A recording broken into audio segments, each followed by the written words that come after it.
video, I'm going to share with you some of my philosophy and methods that I've used to stay relatively sane over the last few years, and some of the philosophies and ideas that really help me keep things simple and fairly basic when it comes to navigating the health world.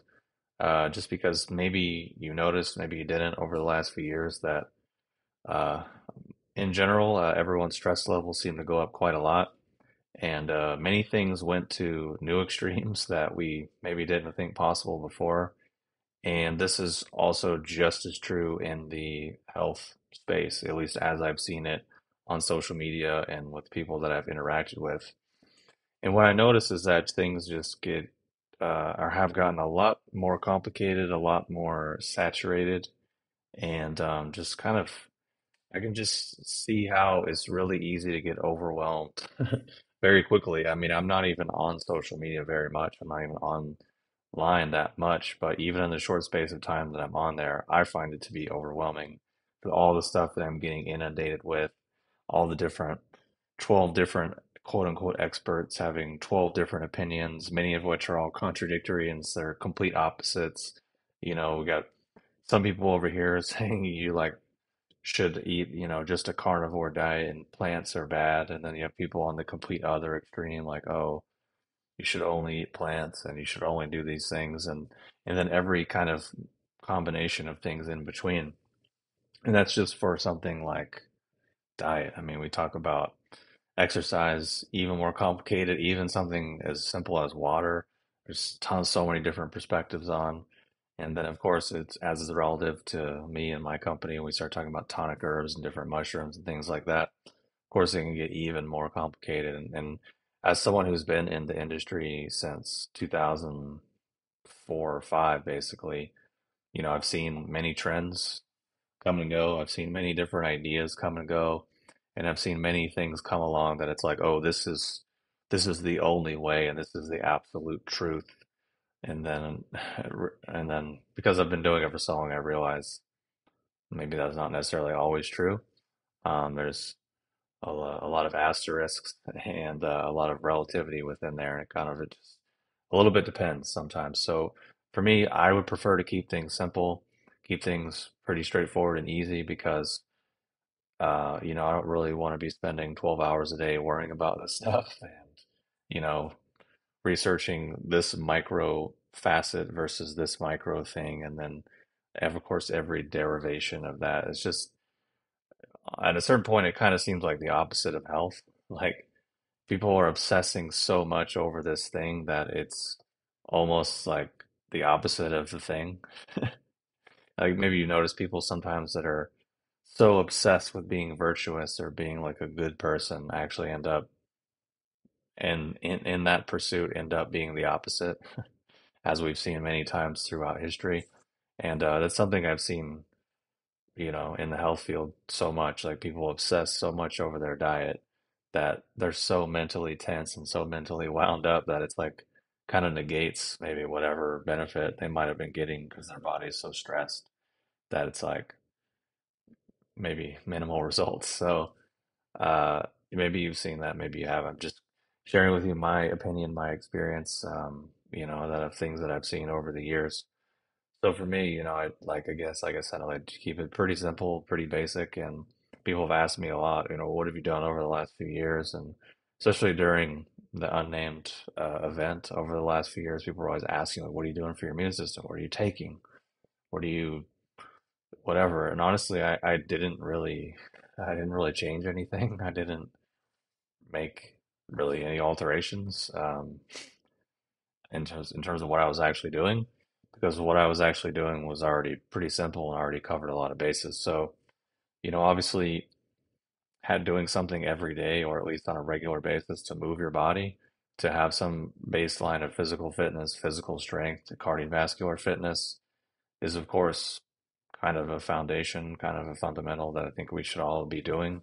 And then, you know, past a certain point, I don't know that it really matters as long as we're just kind of have a basic baseline for those things. It's not something I don't think people should obsess about so much unless that's maybe one of their passions. But a lot of people have other things in their life that they have going on, and they're not like a fitness influencer, so they can't spend 8 hours a day obsessing over those kind of details.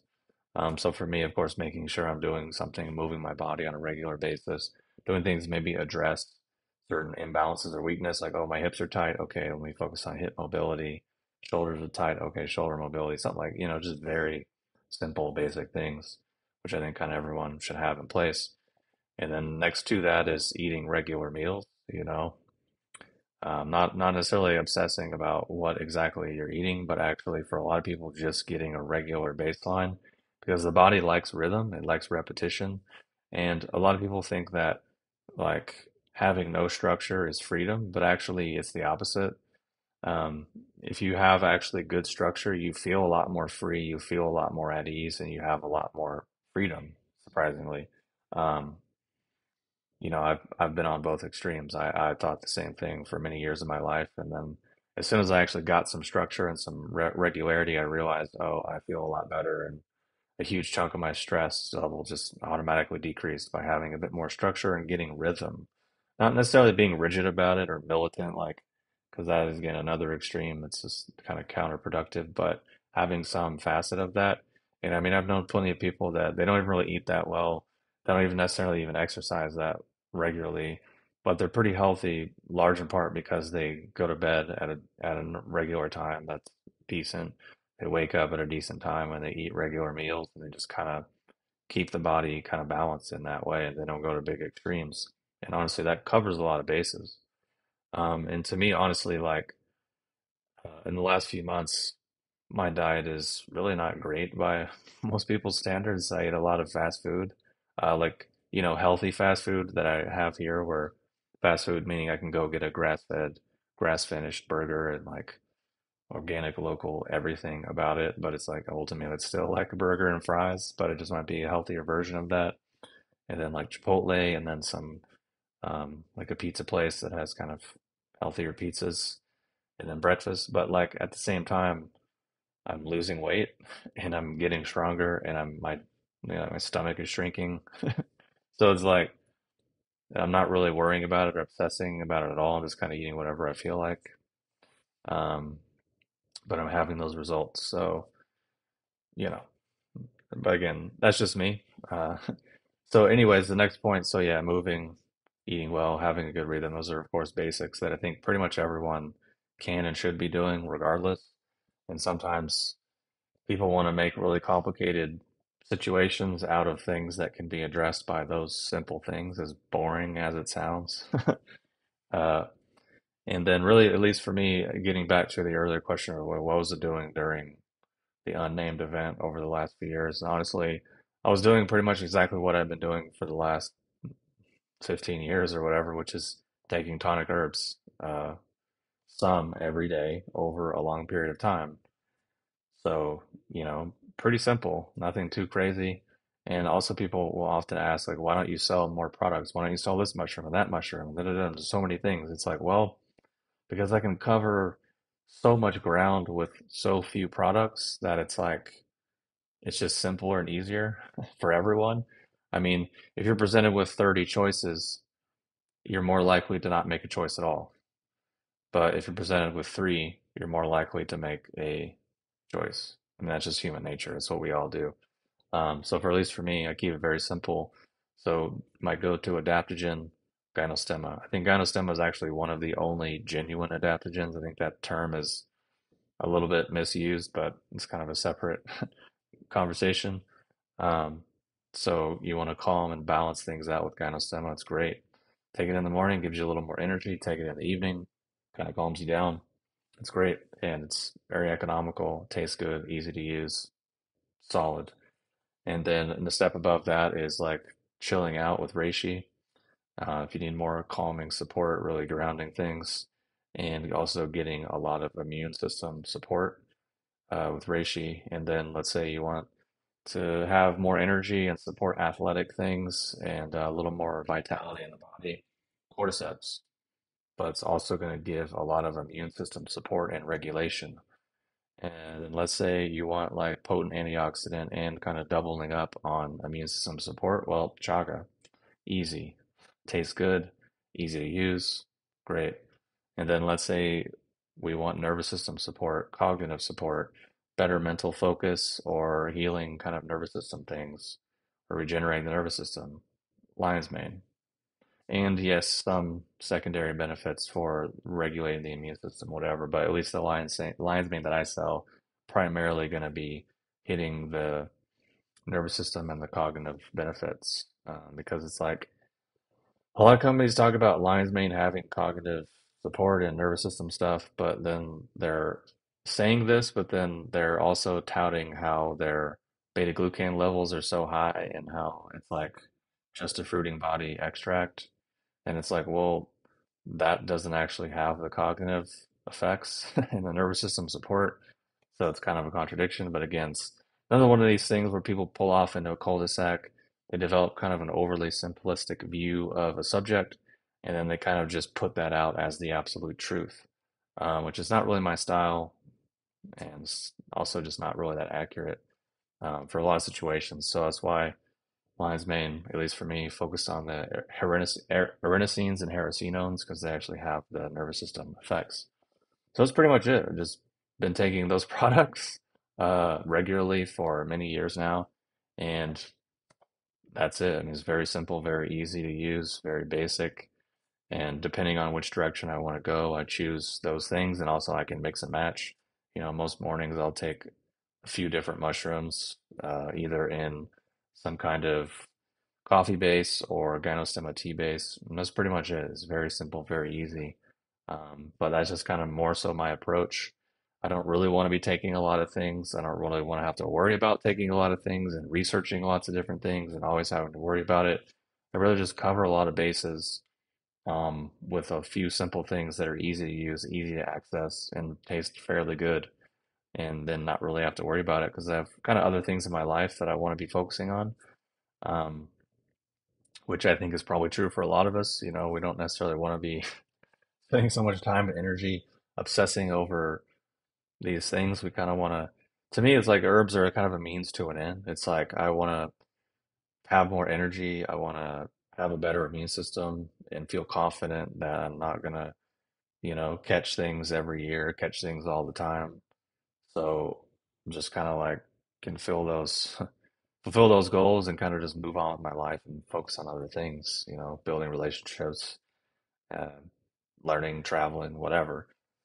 So yeah, that's pretty much it. That's my philosophy. I know it's kind of boring, and I think I definitely disappoint a lot of people that email in and they'll want like a really exotic, complicated, hyper like kind of kind of like an almost like a stress-induced, hypervigilant kind of response of all these different things. But I'm kind of like, well, if you want to adapt and balance, Gynostemma, calm, Reishi, Energize, Cordyceps, nervous system, brain support, lion's mane, and then like antioxidant plus immune system with Chaga, kind of like covers a lot of bases. And that's pretty much mostly um, what I do and what I think covers a lot because the immune system is really interrelated with a lot of different functions in the body. And the mushrooms, particularly the ones that I listed, really help balance a lot of those functions, which have a huge kind of trickle down effect. It's like trickle down economics or something. It has a huge benefit like all across the body and like even just psychologically. Because I mean, if you're really inflamed inside and your immune system's constantly amped up, that's going to translate to kind of being stressed and not being able to focus and not being able to make as good of decisions, which making poor decisions usually leads to poor outcomes, which causes stress and causes anger and frustration, which causes more negative outcomes, which makes you feel more stressed and more inflamed, which leads to more. So you can see how like it can just be like a snowball rolling downhill. So that's why I think tonic herbs really make a lot of sense, and it's kind of almost like an easy thing to do. It's really easy to add in, and it covers a lot of bases. And that's just kind of my personal thing, and that's what I've been doing. And people can say, "Oh, well, you're biased because you sell these products, and you're just you're just saying this." And I'm like, "Well, I'm kind of the opposite, where I only sell them because I like them, and I liked them before I sold them. And even if I didn't sell them, I would still like them, and I would still take them, and I would be doing the exact same thing pretty much, even if it was not a business for me. Um, so kind of a little bit opposite, because sometimes people sell things and then try to justify why they're selling it, whereas the only reason I sell it is because I really like it, I really think it's good, and I put a lot of time and energy into making sure it checks all the boxes that I want it to check, and most importantly, provides the results that I want from that herb, which, like I said, the kind of calming, balancing effect of reishi, the energizing vitality of cordyceps, the kind of cognitive effects of lion's mane, and then the adaptogenic qualities of gynostemma. Um, so that's what I look for from those things. So I want to make sure they actually do them, which I think is why, I've been doing this since 2010 and have, tens of thousands of customers all over the planet. And many people have been customer or client like since day one. Like it's crazy. It's hard to even believe. So anyways, yeah, that's my kind of overall idea and philosophy. Hopefully it's helpful and useful. And you know, at the end of the day, philosophy and ideas is just philosophy and ideas, but what really matters is what we actually do, what we actually consume. Like reading about things is cool, but actually taking them is actually what has the benefit, whether that's food or water or tonic herbs or supplements or whatever. It's like I heard the sun is cool, but unless I'm actually like out in the sun, it's not really going to do a lot for me. So it's can be as simple as that because sometimes it's really just simple decisions that we make, and opportunities that we have to make a different choice or take a different trajectory with our life. Sometimes those have the biggest effect rather than just some huge grandiose thing that we think we should do, but then we feel all this resistance to it, and like, and that just kind of keeps us stuck, or we do it and then we just yo-yo back and forth. Or I think just small incremental changes and simple things on a regular basis is really what is sustainable and really what can lead to actual results and transformation or whatever it is that we happen to be looking for. So for me, that's just kind of, again, my philosophy. Maybe see it a little bit differently, but that's life. And it just comes down to sometimes to actually being willing to make a simple decision and try something new or try something that we did before, but maybe doing it a little more regularly to get more of the benefits. So, anyways, that's my spiel. If you want to learn more, obviously check out hyperionherbs.com. It's my website in case you weren't aware of that. You can see the link below. And yeah, I'll talk to you soon.